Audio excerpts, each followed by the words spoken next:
บัดนี้จับมุกรถไว้เอาแห้งตัวเอ้ยไว้เอาเบมาพี่บัดนี้เบเบิ่งได้ตัวคุมได้คุมบ่อยู่นี่แม่คุมบูมได้นี่ระวังดิมัดรถลึงมามัดรถพ่นก็จะไปลึงตอนนั้นมัดรถละเอาหลุดแทนที่ชาม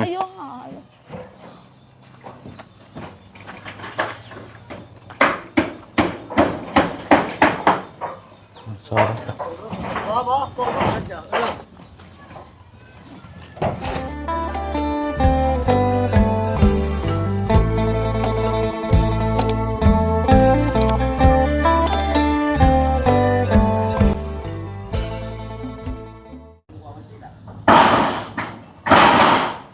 โอ้มึงเด้อคอยเด้อ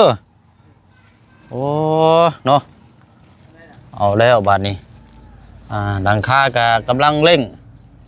ท้องฟ้าก็ขึ้นมาบาดนี้จากทางใดทางยาบาดนี้พี่น้องเอ้ยเอาอย่างน้อยก็ขึ้นหลังคาแล้วก็ทานทั้งเพื่อนนี่หรือว่าทานบ้านนี่ก็สิได้เฮ็ดเวยเฮ็ดงานสะดวกสบายพี่น้องเนาะถ้าว่าเฮามุงแล้วกันแต่ว่ากับเบิ้งนี่แหละพี่น้องเนาะสภาพอากาศว่าผ้าฝนตกกระนำเด้อเอาสบายดีเด้อทาง FC ปลาลุงแล้วก็ทางอายน้ำเด้ออาณามาฝากทั้งสร้างหากรู้สึกว่ามี3 ขวดหนึ่งพี่น้องกันว่าน่าจะยังเพิ่มเอาอีก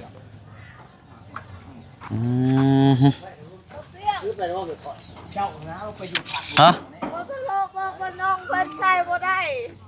อันไหนก็ไผ่ใช้น้ำเกลือนะไผ่ใช้น้ำเกลืออ๋อคือไม่ให้น้องชายบ่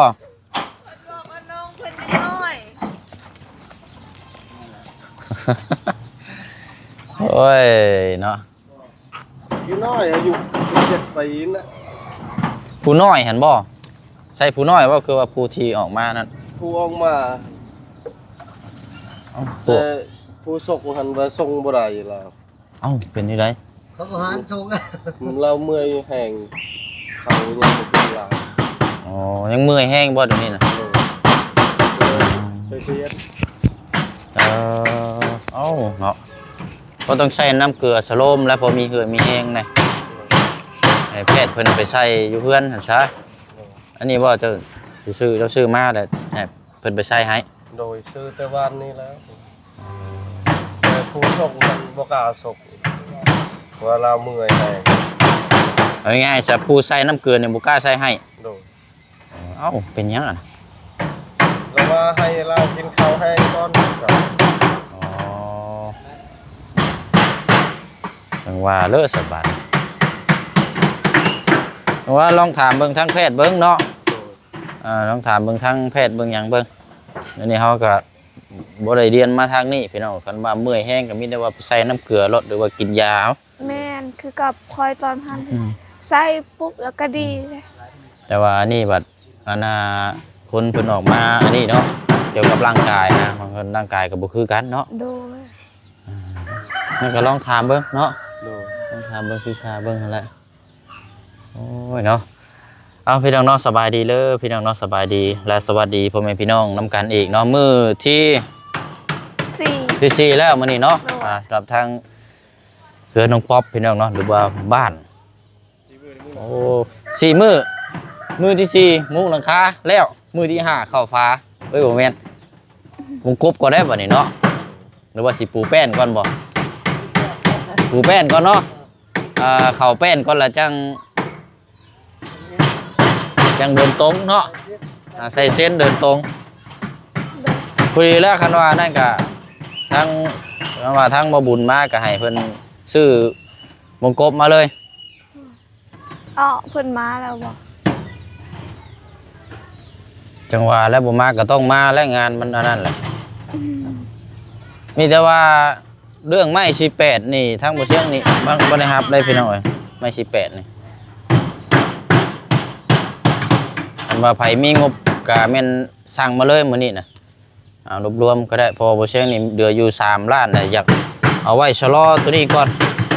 ยันไม่ฝาชะลานี่บ่พออันที่สั่งมาก็ได้แต่ว่าถ้าตัวนี้ขาดก็มันยากนะ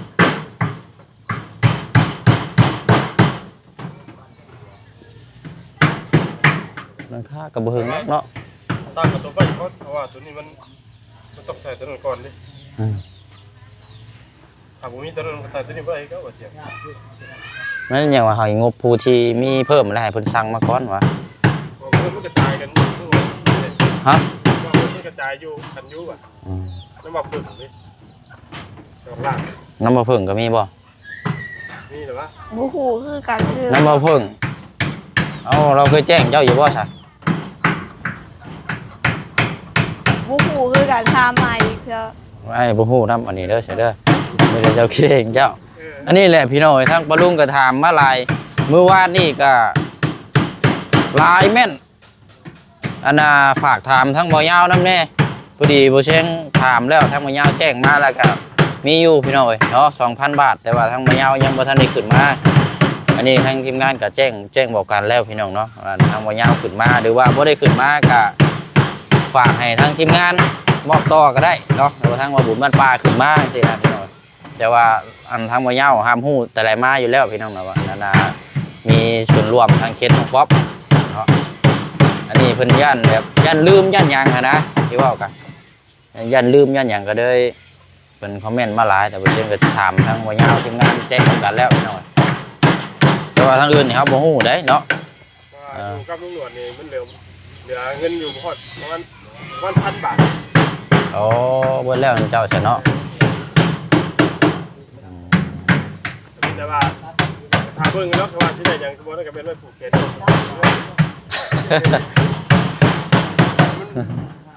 เพราะว่ามันหนักโอ้ยได้ซะเนาะมีแต่ว่าเอาเดี๋ยวจบจากคลิปนี้เดี๋ยวแจ้งไปในกลุ่มอีกขณะนั้นก็สั่งมาเลยพี่น้องไผบ่ฮู้นำคือกันได้ลุงเอ้ย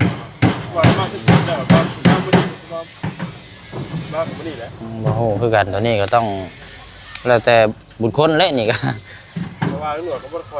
บ่ได้ค่อยติดตามเอาง่ายๆใช่เพราะว่าเฮาเวียกงานเฮาก็มันก็อันนั้นแล้วนะนอกจากแบบที่เฮาสุ่มเวียกงานกันแบบซี่ดีหรอช่วยเสิร์ฟไปเอาอันนั้นเด้เชือกบ่มีบ่ไปเอาเชือกมามัดไป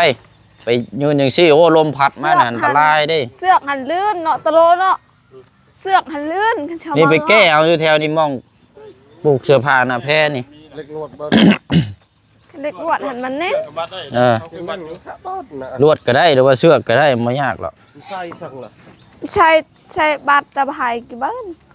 แม่นล็อกยันกันยันลมยันหยังมาน่ะมันลมมาบ่ได้อยู่เด้มันปิวบุ้มแล้วได้อันนี้ห้ำช่างก็ลวดเนาะบ่มีบ่ลวดแถวกุกไม้กุกตอกแถวนี้บ่มีบ่มัดแถวนี้มันสิมีแท้ปตโลไม่แขนเสื้อฮะไปน้องป๊อปเอาไม่แขนเสื้อหันก็ได้มาจักอันนึงฮะไม่แขนเสื้อจัก2 อันก็ได้ไม่แขนเสื้ออันแบบเก่าๆนะแบบตัวเป็นเล็กนั่นมีบ่น่ะลื่นบ่ลื่นบ่ตัวนี้ก็ได้บ่ไอ้ตกก็แก่ๆเอียนล่ะเจาะบานตกเลยบานตกได้ดอกมัดได้ก็ดึงขึ้นไปเลยบานตกนี่น่ะกำลังมุงเนาะเอาติดตามเบิ่งน้ำกันพี่น้องเบิ่งน้ำกันยาวๆจน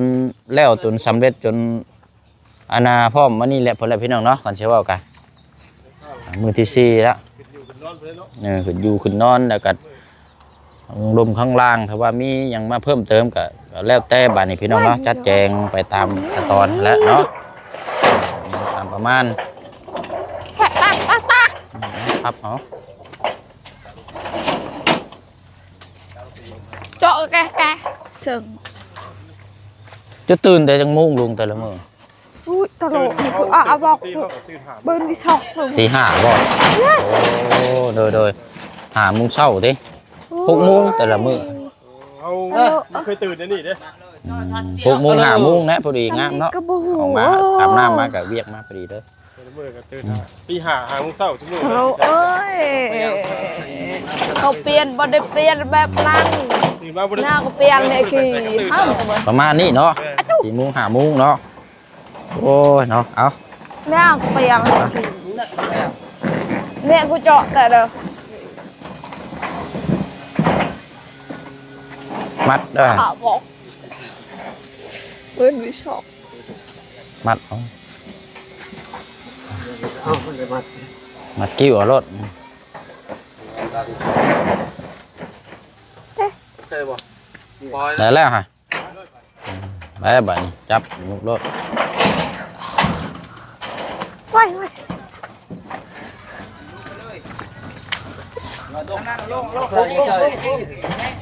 ไปใส่กระเบยกี่ เอาเฮ็ดเห็นแล้วได้แล้วแผ่นหนึ่งเนาะอีกประมาณเต็มที่ก็2 ชั่วโมงเนาะเอาบ่เกินเที่ยงซะพี่น้องคันสิว่ากับบ่เกินเที่ยงสำเร็จ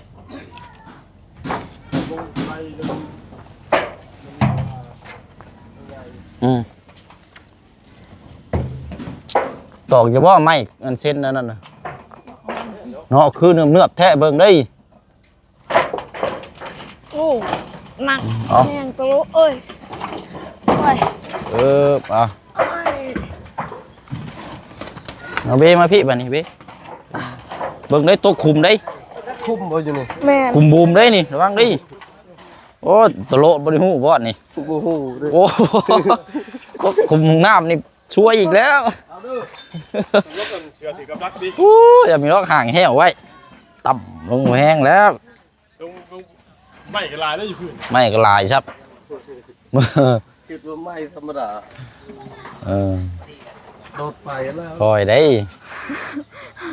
ใช่ โดด เนาะ ไปหายังตะลุ เฮ้ย ไปแล้วต้องห้ามเด้อเด้ออ้าย เอาบ่อยู่ รถเด้อนะฮะ เลิกได้ แม่พูด เราขุดคุมของน้ำแล้วว่าขุดไว้ไม่ได้เฮ็ดเรียบร้อยไปเอาเชือกมาห้ำอีกเฮาเชือกมาห้ำอีก ก็คิดแล้วมันได้ลำลาทั้งปลาด้วย อ่า เอาของเราด้วยขอเสียเลย บ่เป็นหยังล่ารถบ่เป็นหยังเราใช้บ่รถอืม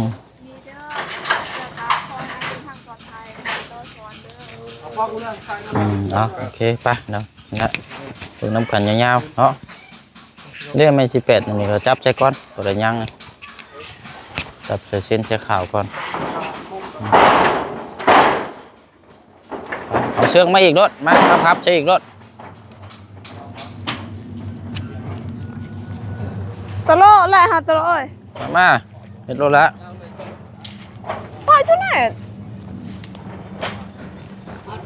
มามัดไปรถแล้วมัดแล้วก็โจมขึ้นรถเลย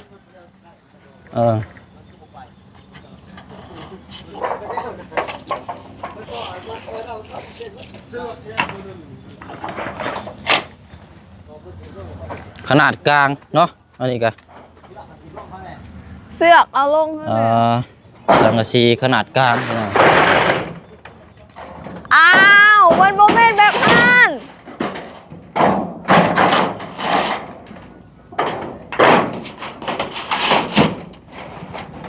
เอาเครื่องมามัดรถลึงมามัดรถพ้นก็จะไปลึงตอนนั้นมัดรถละ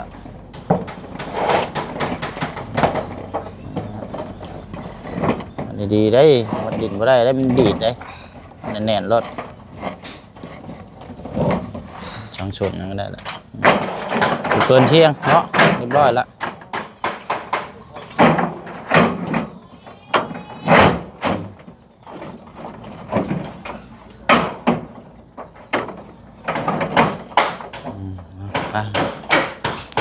รอจังหน่อยเนาะให้เพิ่นตอบตอนนั้นแล้วก่อน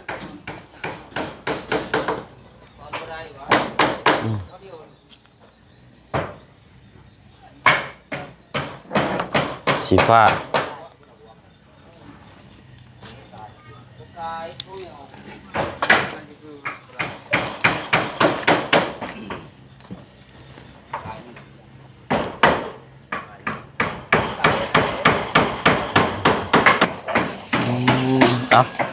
หลุด แผ่นที่สาม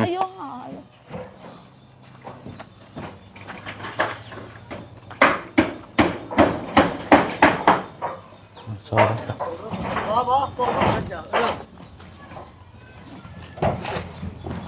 เบิกได้โต๊ะคุมได้เรียบร้อยแล้วฮะยุ่งอีกแล้วพกแล้วโอ้ปานหน้าเหือแล้วโต๊ะคุมครับยิคุดเอาเองพอแห้งแล้วเอาปล่อยรถมันดึงขึ้นรถได้แล้วฮะ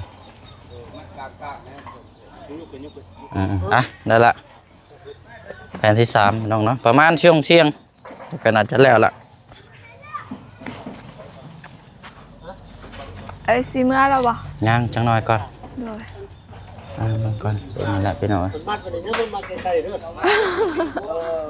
มัดสนโพดเนาะโอ้มันรุด ตะโล เด้ หันแล้ว ตะโลครับปิ้วโดนแล้วเจาะอ๋อเนี่ย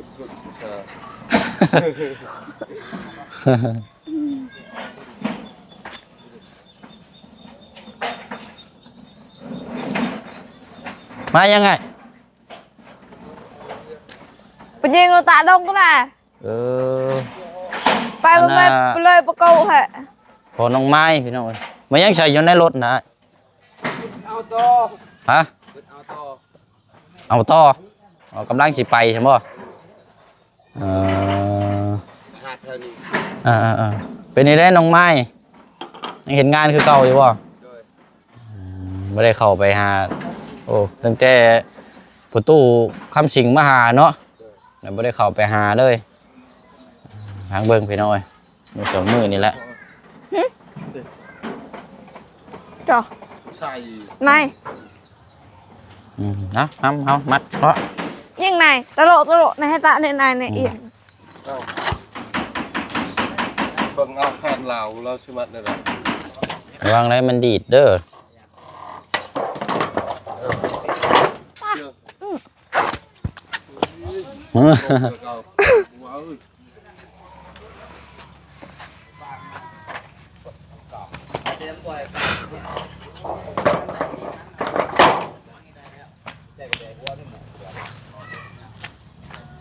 ยิงนะ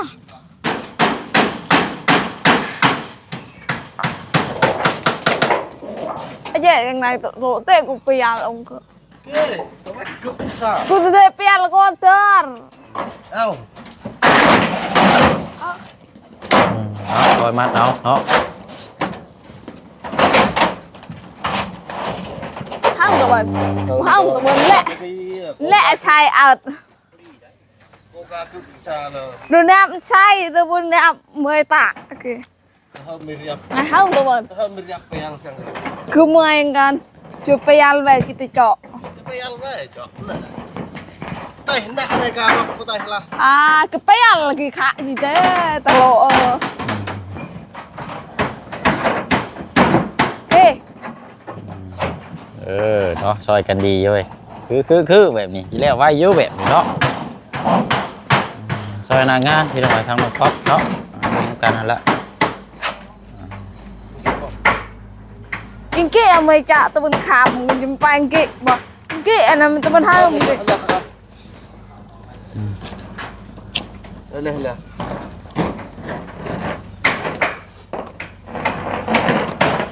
ไปกินบอก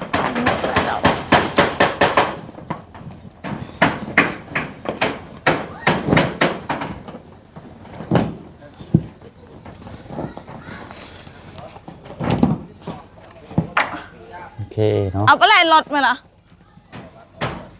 จั่วห้องไปให้บ่ เอาสังสีตัวนั้นออกเด้อสังสีตัวนั้นออกเด้อ เดี๋ยวให้เพิ่นเคลียร์พื้นที่ก่อนเคลียร์พื้นที่พื้นทางก่อนดีๆเนาะ เลยครับเลยออกเลยเดียว 2 ห้องนอน3 ห้องโถพี่น้องเท่ากับ4 ห้องเลยก็ว่าได้เนาะ4 ห้อง อย่า ใหญ่ ไปตูบเลย เพราะว่านี่ใช้หน้าต่างอะไรก็ทางเข้าประตูใหญ่เปิดเข้าไป เปิดจิบแล้วบ่ยัง มาเบิ่งมุมนี้ก่อนมันจังแจ้งมุมนี่แหละพี่น้องสิได้ อันน่ะนี่เนี่ยจังน้อยนี่แหละ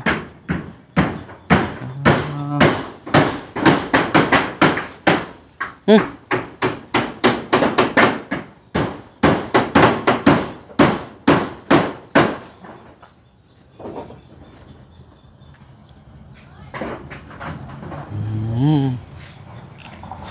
ประมาณเที่ยงนะเนาะ ด้วย เพลงกับประมาณถ้าว่าผ้าพุ่นบัวตกได้ แม่ ว่าผ้าพุ่นบัวตกก็เป็นว่าเที่ยงแล้วก็น่าจะสำเร็จ ด้วย มุงแล้วก็แค่นี้บัดนี้เฮาสามารถเฮ็ดทั้งพื้นพี่ก็ได้ แม่ด้วย บ่แลนมีฟ้ามีฝน ด้วย ให้เราไปหน่อยตอกเอาอยู่เนาะมัน ด้วย กันว่าคือโครงสร้างแบบเป็นโครงสร้างเล็กแน่นี่มันสิใช้น็อตชาวบ้านชี้มันสิยากบ่ลงตรงต้วยอันนี้ใช้ตะปูตอกเลยมันก็ไวโอ้ถือว่าเศร้าตัวแรกมื้อนี้พี่น้องเนาะกินข้าวกินน้ำแล้วบ่เนาะ กินแล้ว อันทางสร้างเอาเลย ด้วย เอากินไปแล้วโอ้ไวดีนี่เนาะอาจจะไม่ได้ขึ้นไปแล้วพี่น้อยน่าจะเป็นช่วงนั่นก็ช่วงรอบเที่ยงก่อนเนาะเดี๋ยวสิครับมาเบิ่งน้ำกันอีกทีนึง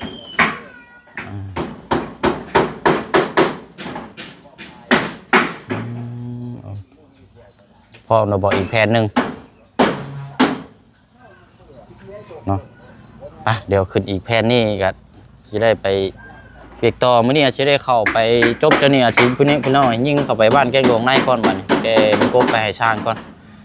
เดี๋ยวก็จังว่าจังคุยน้ำกันอีกต่อไปกันครับสิเข้าไปหาทางน้องสุธิดาน้ำแน่ไปพุ่นละลองกันอีกหน่อยหนึง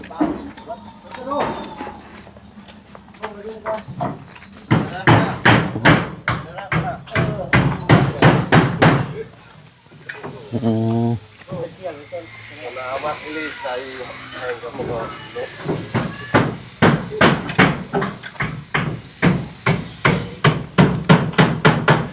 เอาไปบอกพออะไร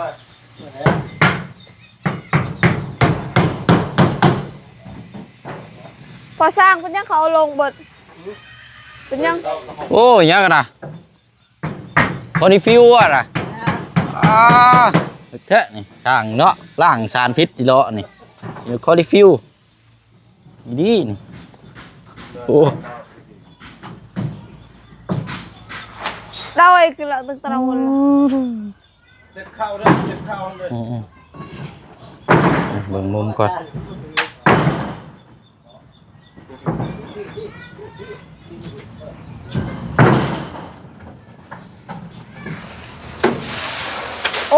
โอ้ มียังนะ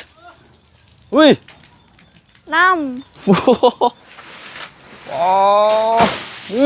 ำขักแห้ง น้ำขัง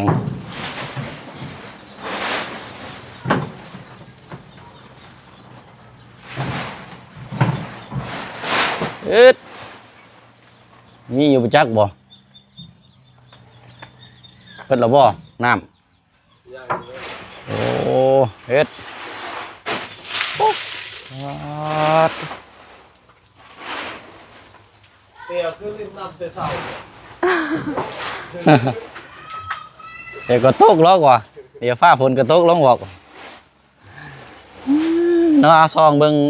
รอบดุ่มก่อนเนาะเดี๋ยวรอให้เพิ่นขึ้นหลังคาแล้วก่อนพี่น้องช่วงบ่ายเพิ่งเที่ยงเดือนสิเข้ามาได้ก็จัง